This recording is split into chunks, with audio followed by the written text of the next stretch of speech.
Do you support reparations for Black people? So I'm not going to sit here and say I'm going to do something that's only going to benefit Black people.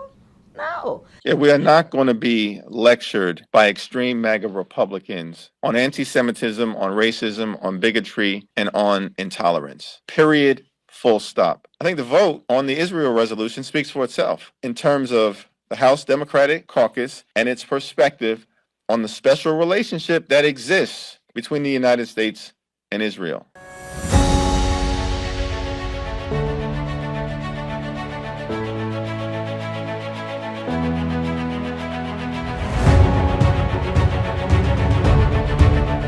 B1 family, welcome to Blacklogic. You have demonic Democrats like Kamala Harris using her blackface in order to persuade Black people that we have a gun problem in the United States of America. Well, the federal government as well as state governments has made so many gun laws that there is already enough gun laws on the books to protect each and every American. But we understand that the ploy here is to shift the blame from anti-blackness to gun control, which we have enough laws on the books once again in order to control all the guns that are in America. Now, it states here that the Biden-Harris plan to keep communities safe, ban assault weapons, require safe storage of firearms, require background checks for all gun sales, eliminate gun manufacturers' immunity from liability. Here's the thing, family. There's this little thing called the Second Amendment, which gives every American the right to bear arms. So when we're talking about background checks, those occur. Anytime I buy a weapon in the state of Texas, they do a background check.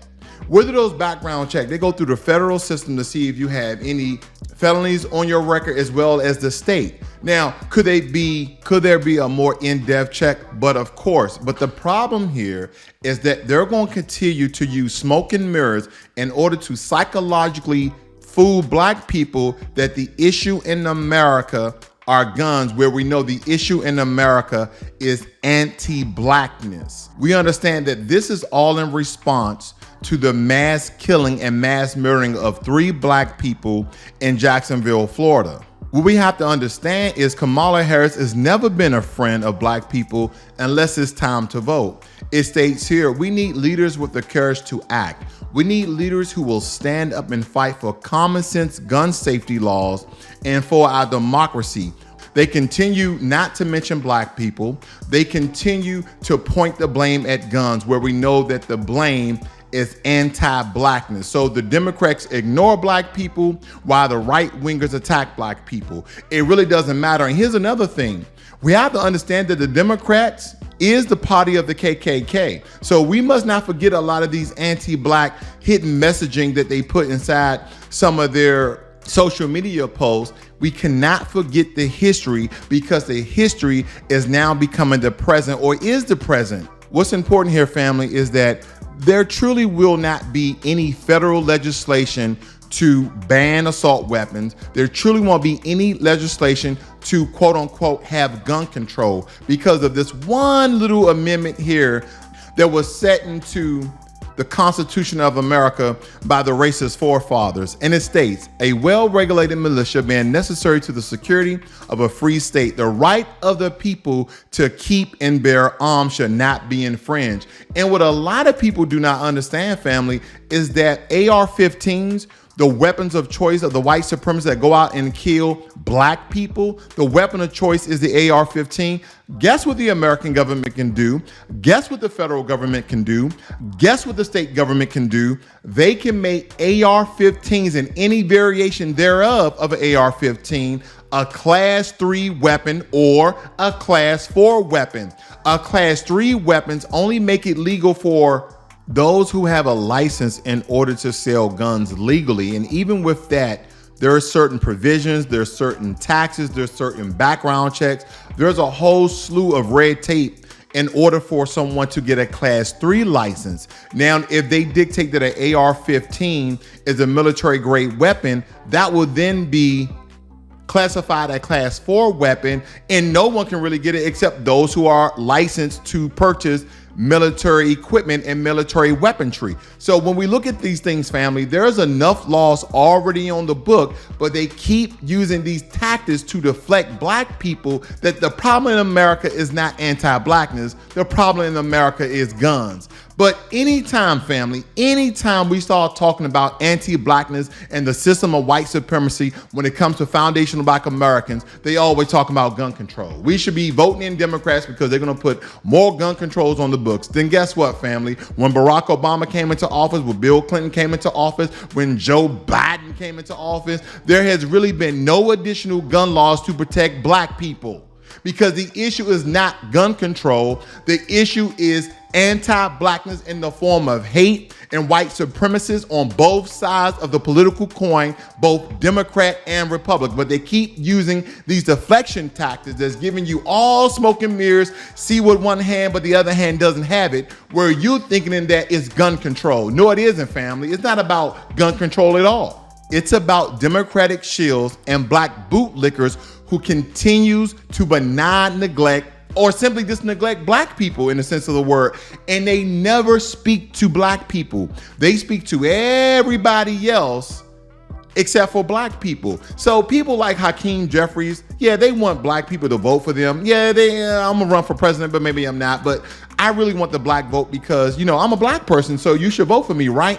But when are you gonna start to talk to black people? When are you going to start to protect black people with these legislations and laws? You're in the Senate, you're in Congress, you're in one of these political parties, you're in one of these political echelons that you have the power and or influence to actually do something to write an anti-hate crime bill for black Americans. You can actually make black Americans a protected class.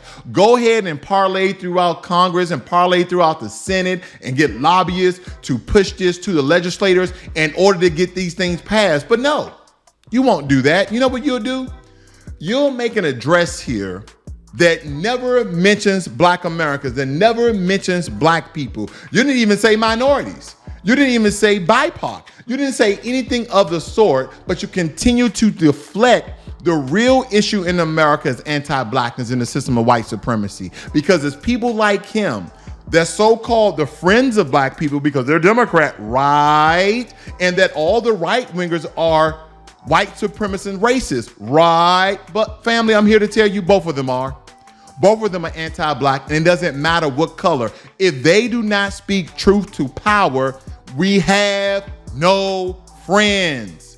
That is what we need to understand. Stop having these people that look like you. Stop having these people that sound like you. Stop having these people that becomes your savior, quote unquote, to act as though they're doing you a favor by simply mentioning things within the title. Here's my example. Joint House Democratic Leadership Statement of the shooting in Jacksonville. So he's addressing the shooting in Jacksonville. Okay, what occurred in Jacksonville? There was a mass killing by a white supremacist who put swastikas on his AR-15, as well as putting out racial slurs while doing his mass killing of 3 black people. Foundational black Americans, 3 black people. Okay, that was what we need to understand here. So Hakeem Jeffries, who seems to be a foundational black American, he states here, the racist shooting in Jacksonville is the inevitable consequence of reckless public officials who coddle right-wing extremists, whitewash painful parts of our history, and flood our communities with weapons of war. What communities? What communities are you referring to, Hakeem Jeffries, when you mean our communities? These are these all-encompassing words, meaning all lives matter, because he's not distinctively stating black communities, is he not? Then he's pushing the blame to the Republicans. He's pushing the blame to the right-wingers. He's pushing the blame to GOP. Then he states here, hate crimes, anti-Semitic attacks. We know that anti-Semitic means against Jewish people. Then he says an anti-Asian. So now we're talking about Jewish people. Now we're talking about Asian people. And then he goes right into neo-Nazis are armed to the teeth and marching in our street. No one in America is safe unless everyone is safe. What the hell are you talking about, Hakeem Jeffries? Because last time I checked, this was the address for Jacksonville, Florida, of 3 innocent black people getting murdered. but you go right to anti-Semitism and anti-Asian. So when we look at this family, you see the neglect here of even the people that look like you, even the people who are in place to galvanize your vote are still not talking to you. They're not even speaking around you. They're speaking to Jewish and Asian people. They say, even though when I look at the FBI statistics, so when I go over to justice.gov by the way of the FBI and looking at the statistics, they're stating that hate crimes, that 64.8%, so roughly 65% of hate crimes are race-based. Not religion, not sexual orientation, not gender identity, not disability, but simply race-based. So that means that 6.5 out of 10 hate crimes are based upon somebody's race, are based upon how someone looks, is based upon the shade of someone's skin color. So basically we're at 65% of the hate crimes in America are based upon the color of your skin, particularly to your race. And then when we go to the censusbureau.gov and we look at the population of America at 333 million and start to really dive deep into the details, we have white alone, that includes Hispanics who consider themselves white, is 75.5% of the population. Black Americans at 13% of the population. And then Hispanics who don't consider themselves white at 19.1% of the population. Why are these numbers very important? Because family, when we go to the FBI Crime Data Explorer and we look into the offender and we look to the victim race, even with this, they try to fudge the numbers as though that the offenders of race attacks are black people and the victims of race attacks are white people. But family, let me tell you this, is very, very important that you understand percentages and simple numbers. Because if I go back and I look at this very last number of white alone that's not Hispanic, they're basically saying 59% of America are white alone and don't consider themselves Hispanic at all. Then if you include Hispanics, it rises to 75%.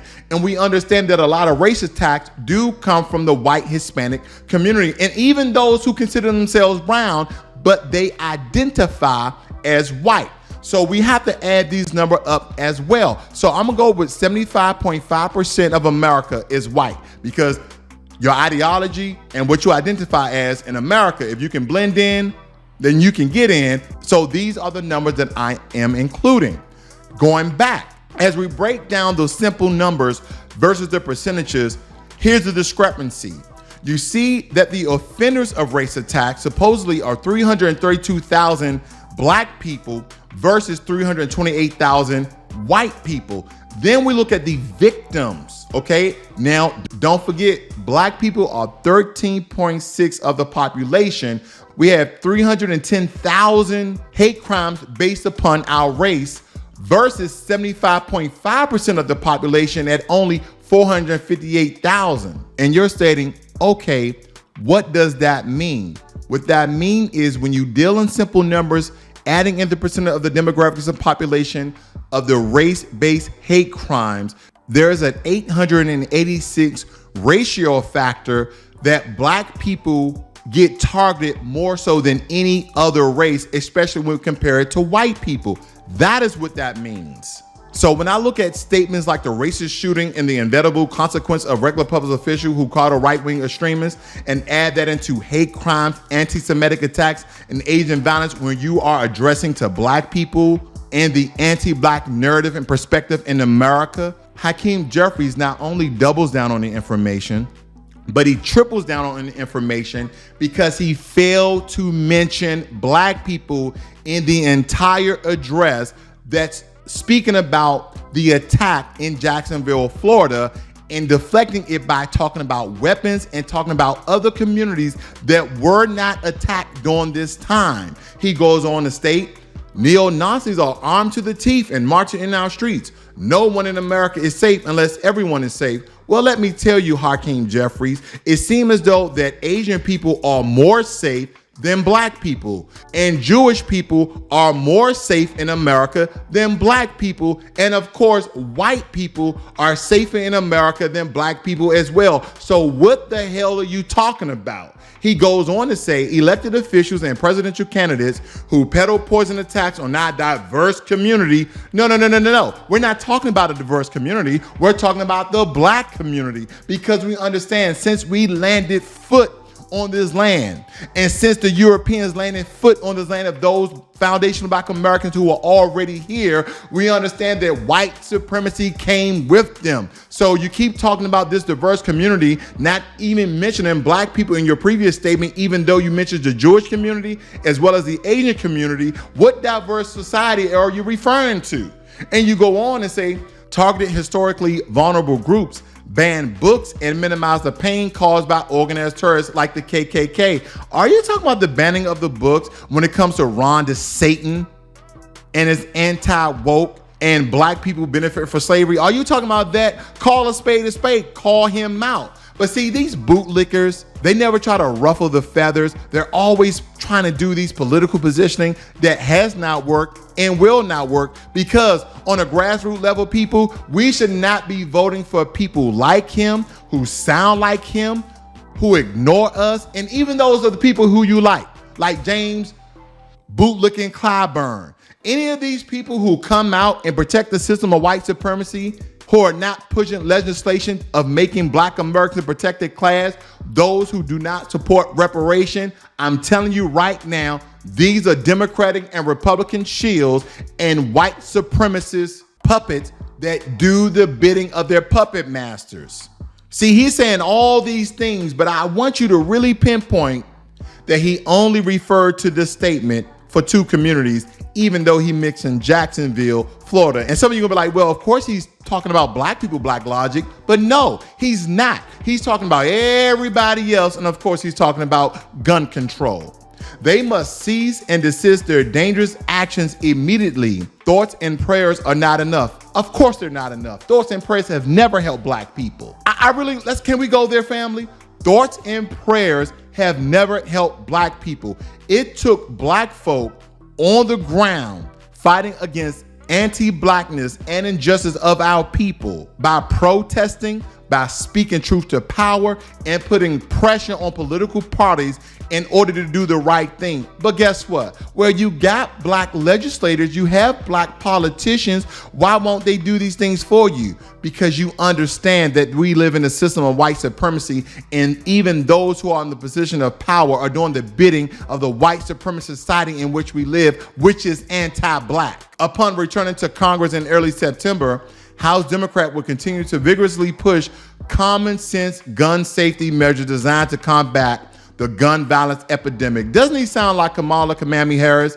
Does he not? Can we go back there, family? We need leaders with the courage to act. We need leaders who will stand up and fight for common sense gun safety laws. They're just repeating themselves. This is a repeater. They keep saying the same thing over and over and over again, expecting different results. Last time I checked, we call that insanity, do we not? Our Republican colleagues can either join us or be complicit in the carnage. No.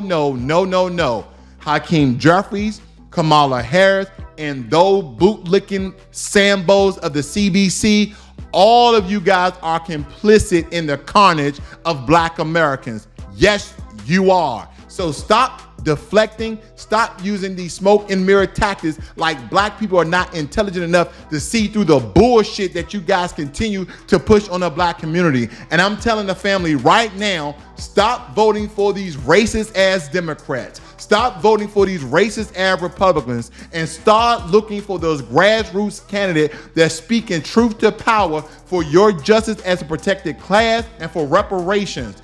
Then he states, we urge the Department of Justice to aggressively investigate violent extremists in our society and prosecute them to the full extent of the law. This is all hands on deck moment. No, all hands on dick, because that's exactly what you're doing. You're trying to massage the black community in order for us to think like you're really trying to do something up there in your legislative office. No, you are not. You continue the bidding of the white supremacist Democratic Party as well as the white supremacy party of the Republicans. It really doesn't matter. They keep wanting you guys to pick a side.